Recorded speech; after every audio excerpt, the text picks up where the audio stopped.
Amados e amadas, vos saúdo com a graça e a paz do Senhor Jesus, pastor Stanek, pregador do mato, em mais uma exposição bíblica, segundo o livro dos Reis, capítulo 9, lembrando que estamos seguindo a revista Estudando a Bíblia em classe. Então chegamos no capítulo 9, lembra quando o profeta Samuel foi ungir o rei Saul, como foi difícil, como precisou dele receber toda uma estratégia de Deus para poder ungir a Davi? Primeiro que Saul sabia, que no caso foi ele que ungiu Saul, então Saul certamente sabia de todos os passos de Samuel. Então ele indo a um lugar, sendo que Deus tinha usado ele próprio para dizer que tinha tomado o reino de Saul, aí foi complicado, precisou de toda uma estratégia de Deus. E nós temos aqui uma missão difícil, uma missão complicada, uma missão praticamente, humanamente falando, impossível, mas Deus mandou. Interessante que quem Deus mandou não conseguiu cumprir essa missão. Se voltarmos lá atrás, Deus tinha dado 3 ordens a Elias.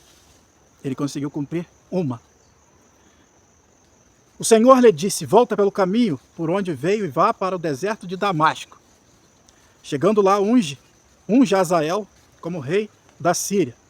Unja também Jeú, filho de Ninzi, como rei de Israel. E a terceira ordem, unja Eliseu, filho de Safate, de Abel-Meolá, para suceder a você como profeta. Jeú matará todo aquele que escapar da espada de Azael. Eliseu matará todo aquele que escapar da espada de Jeú. Uma missão muito difícil. Primeiro, ungir Eliseu foi fácil. Ele estava no campo, com 12 juntas de boi, trabalhando. O profeta Elias chega lá, encosta a capa nele. Foi muito fácil. Agora, se tratando, imagina você recebe uma ordem de Deus para ir lá na China e ungir o comandante lá do exército do Xi Jinping, acho que esse é o nome dele, no lugar dele. Vai lá, oficializa o comandante. Difícil. Imagine lá, no exército de Israel, ungir o capitão Jeú. Muito difícil. É o que nós vamos ver do versículo 1 ao 13. Uma missão muito difícil na época do profeta Elias.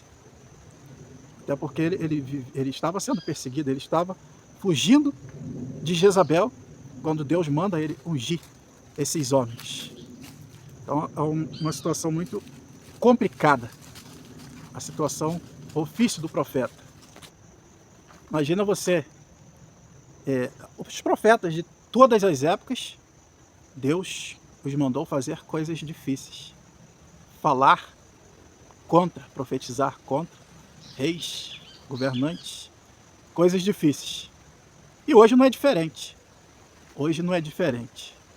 Deus nos levanta como profeta para profetizar contra a igreja corrompida.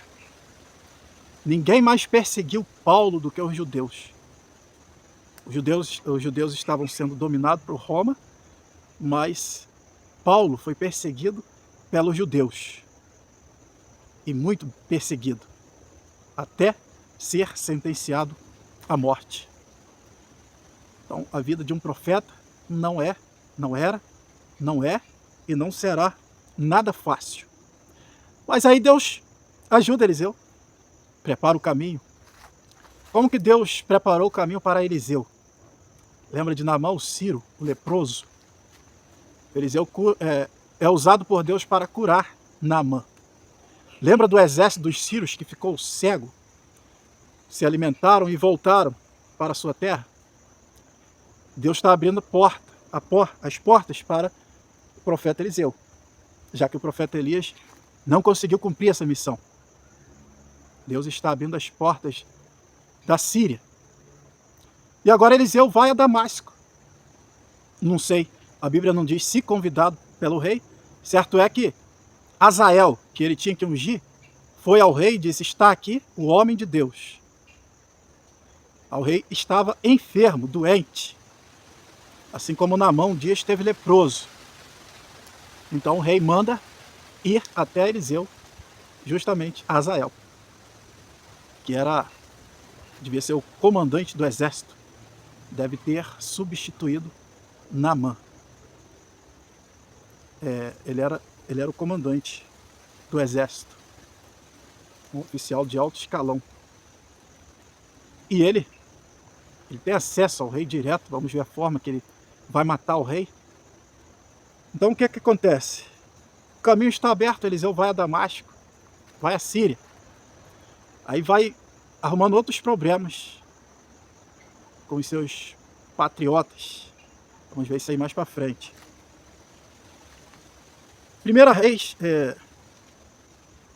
Segunda Reis, no capítulo 8, do 7 ao 13. Vamos ver Eliseu indo a Damasco. Aí Hazael vem ao encontro dele, perguntar sobre a enfermidade do rei, se ele sararia ou não. Mas vem já com um respeito tão grande. Lembra que Naamã veio só em ouro, tinha cerca de 12 milhões? Pois é, contando no dinheiro de hoje, né? Olha só o que acontece. Depois veio Eliseu a Damasco, estando Ben-Hadad, rei da Síria, doente, lhe anunciaram dizendo: o homem de Deus chegou aqui. Olha só. Então o rei disse a Hazael: toma um presente na tua mão, vai encontrar-te com o homem de Deus, e por meio dele consulte ao Senhor, dizendo: sararei desta doença? Aí lembrando que lá atrás o rei de Israel mandou consultar Baal-zebu, o deus de Ecrom. E aqui esse rei da Síria está mandando consultar o Senhor. E foi Hazael, olha só, preste atenção. Encontrar-se com ele, levou consigo presentes, a saber, 40 camelos carregados de tudo que havia de bom em Damasco. Ouro, prata, metais preciosos, muda de roupa. Assim, julgando pelo que Naamã trouxe, né? Tudo de bom que havia em Damasco. 40, imagina, 40 camelos carregados para o profeta. Então aqui ele cumpre essa missão que Deus tinha dado a Elias, de ungir Hazael. Ao chegar, presenteou a ele. Ele aceitou dessa vez. Então tá lá porque ficaria como cura. Então o profeta não aceitou. Presenteou a ele e disse: teu filho, olha o respeito. Olha o respeito de um rei pagão ímpio com um homem de Deus. Teu filho, Ben-Hadad, rei da Síria, enviou-me a ti para perguntar: sararei desta doença? Aí o profeta fita os olhos em Hazael e começa a chorar. Lembra que Deus disse a Elias? O que escapar da espada de Hazael vai cair na espada de Jeú. Deus está ungindo Hazael, rei da Síria, juízo de Deus contra Israel, por causa da idolatria, da traição. Abandonaram o Senhor. Então o profeta começa a chorar. E ele: por que chora, meu senhor? Eliseu diz, aí ele responde que o rei ia sarar, mas depois diz assim: você será o rei, e eu vejo todo o mal que você há de fazer a Israel. Matarás crianças, bebês, abrirás grávidas ao meio. Ele diz: porventura sou algum cão raivoso para cometer essas atrocidades? Mas Deus havia mostrado o profeta o futuro. Então Hazael chega lá ao rei: e aí, o que o profeta disse? Vou sarar? Vai. E mata ele com um cobertor molhado, sufoca o rei até ele morrer. Já estava enfermo, não foi muito difícil. E assumiu o reino da Síria. Então nós temos já uma missão cumprida. E agora a segunda a segunda missão, que passou para Eliseu 2 missões. Elias cumpriu uma e passou 2 para ele. Ele é do versículo 1 ao 13. Ele vai passar para um moço. Lembra das escolas dos profetas? Então, lá tinha um profeta e ele passou a missão: vai. E deu a ordem. E Deus estava trazendo juízo sobre a dinastia de Acabe. A Síria era o juízo de Deus. E Jeú, juízo de Deus contra a dinastia de Acabe. seja, toda a família, toda a descendência, todos haverão de ser mortos. Todos. Até crianças, todos eram descendentes de Acabe, estavam fadados à morte. Pastor, mas as crianças são inocentes. Lembra da história de uma guerra? Saul, Deus mandou matar crianças, velhos. É criança para mim e para você, mas Deus é onisciente. Ele já viu lá na frente. Deus não está vendo uma criança, você está vendo. Mas Deus está vendo um ímpio, perverso. Deus está vendo o futuro dessa que agora é criança. Então Deus não vê como vê o homem, ele vê lá na frente. A gente não pode questionar Deus nesse quesito. Então toda a descendência de Acabe estava subjugada. O juízo de Deus estava determinado através do profeta Elias. Jeú matará todo aquele que escapar da espada de Azael. Eliseu matará todo que escapar da espada de Jeú. Era um cerco. Até Eliseu, até o profeta Eliseu, pegaria na espada para matar. Agora, do versículo 1 a 13, nós já entramos na lição do capítulo 9, de 1 a 19. Estamos seguindo a revista Estudando a Bíblia em Classe. Então não vamos fazer a exposição de todo o texto, é do 1 ao 19. Então no capítulo 13, Eliseu vai chamar um dos moços da escola dos profetas, vai dar uma estratégia para ele. Você vai lá, unge o homem, procura pelo capitão, certamente deu o nome Jeú, que era o líder do exército. E assim diz o Senhor: ungite rei sobre Israel, joga o azeite na cabeça do homem, chama ele para uma sala, para um lugar reservado, joga o azeite, lança a palavra do Senhor, ungite rei sobre Israel, e ó, corre muito. E é isso que esse homem faz, ele vai, unge Jeú, mas ele não unge, sai correndo, ele entrega o recado acerca da dinastia de Acabe, Jezabel. Jezabel ainda era rainha, ainda estava como uma rainha de honra, não estava reinando literalmente, mas era uma rainha de honra, era mãe do rei, mãe de Jorão. Ela continuava lá com a sua polpa, com o seu poderio, com a sua influência maligna. Continuava Jezabel. Então foi lavrada a sentença. Aí o profeta unge o homem, dá o recado e sai correndo. E os capitães, os outros oficiais comandados por Jeú, o que esse maluco queria? Ele saiu correndo, parecendo um louco. Aí Jeú diz: vocês sabem como é que é essa gente? Não, pode falar pra gente a verdade, o que aconteceu aí? Tentou. Assim diz o Senhor, ele disse, assim diz o Senhor, ungite rei sobre Israel. Logo aqueles oficiais, eles botam as suas capas para Jeú passar, improvisam um trono, e gritam: Jeú, reina. E começa o reino de Jeú. Agora, por que Eliseu não vai lá ungir a Jeú? Certamente havia algumas revoltas contra Eliseu da parte do rei. Vocês lembram que naquele episódio onde Jorão juntou com Josafá e com outro rei de Edom, se não me falha a memória, e o profeta Eliseu foi chamado e ele disse: se eu não respeitasse Josafá, eu nem olharia para a sua cara. Lembra no outro episódio que o profeta, ele chama Jorão de filho do homicida, quando ele vai com a intenção de matar a Eliseu? Então, o negócio não era, os atritos entre eles eram grandes. Ainda mais depois que o profeta Eliseu vai a Damasco ungir, vai lá na Síria. Imagina, o profeta cura o capitão da Síria. Melhor, Deus cura através do profeta. Depois, dá comida ao exército e manda embora para casa.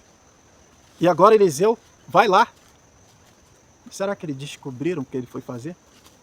Eu creio que não. Mas foi lá, uma pulga ficou atrás da orelha. O que ele foi fazer na Síria?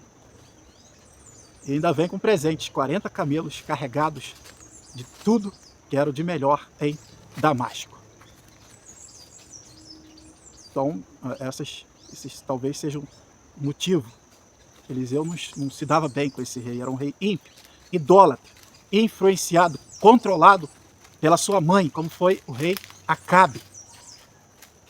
Então por isso que Eliseu não foi lá ungir o capitão dele no seu lugar.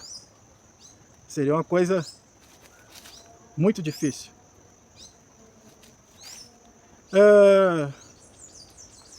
E o rei Jorão, ele foi ferido. Lembra que agora Azael está reinando sobre a Síria? Então, numa dessas guerras ele foi ferido pelos soldados de Azael. Aí ninguém sabe se levou uma flechada, se levou uma lançada, um corte de lança, ou de espada, ou de funda. Eram as armas da época, né? Então a gente não sabe que tipo de ferida, só sei que era uma ferida feia, que ele tinha que se tratar. É nesse contexto que ele sai para se tratar, e aonde que eles estão?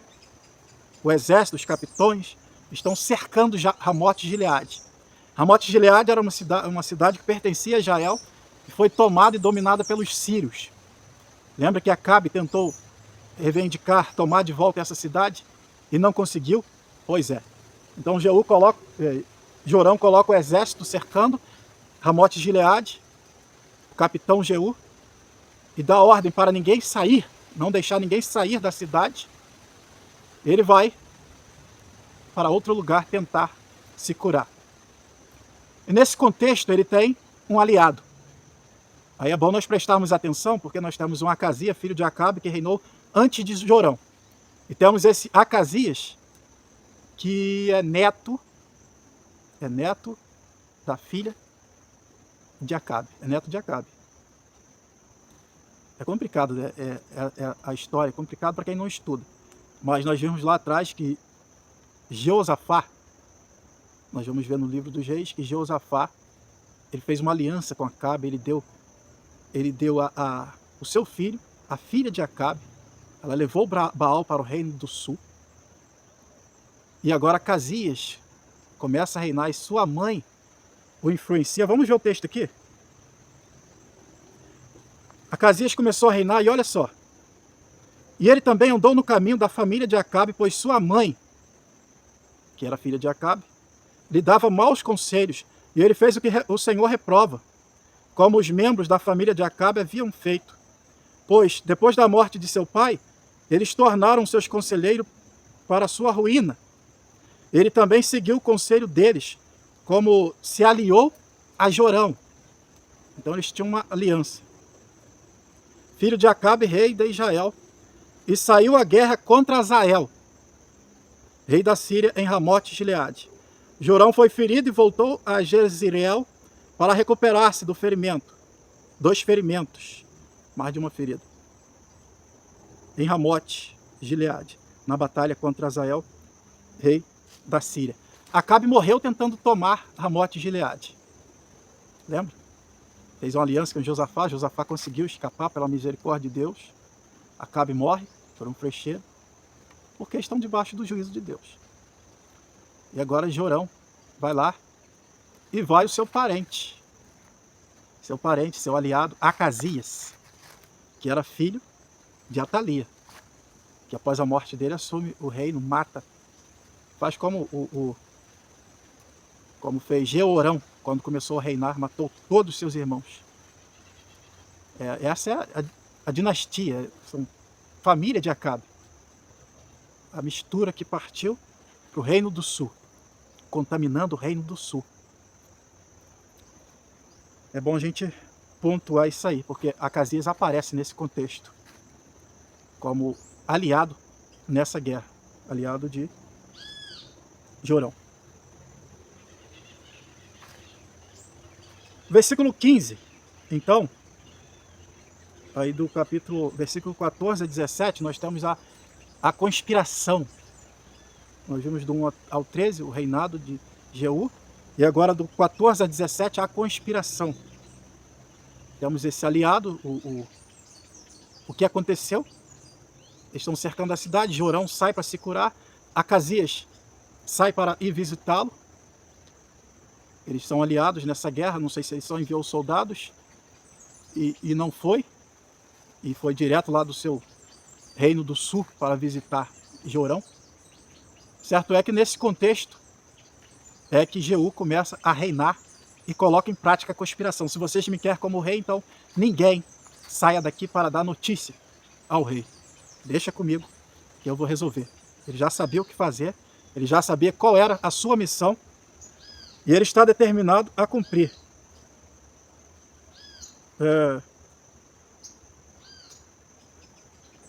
Ele está determinado a cumprir a sua missão. Então agora ele é o rei e ele está indo com seus comandados para matar Jorão, para começar a cumprir a sua missão de pôr fim à dinastia de Acabe. Então o Jeú é ungido nesse cerco, e desse cerco mesmo ele sai para matar Jorão. Aí nós estamos finalizando aqui. Então ele sai, aí lá tem um sentinela onde Jorão está, e o sentinela vê uma cavalaria, um grupo, um pequeno exército se aproximando do local onde estão os dois reis, os dois parentes, um doente e o outro ou visitando o reino do norte e o rei do sul, visitando o rei do norte. E o cavaleiro foi ao encontro e disse: assim diz o rei, que é o rei. O sentinela fala: está vindo um grupo. Está vendo? Ele está vendo longe. E o cavaleiro chega e não volta. O rei pergunta: é a paz? E o Jeú: o que se te importa? Passa cá para trás. E essa história vai ficando interessante. Vem o segundo cavaleiro, na sequência do texto aqui até o versículo 19. E o atalaia, aquele que ficava no lugar alto, na torre de vigia, para avisar qualquer aproximação, ele disse: o mensageiro foi, mas não voltou. Eita, o mensageiro foi e não voltou. Aí Jeú disse: passa para trás. Ele passou com o cavalo para trás e vai seguindo o grupo. Vem o segundo mensageiro.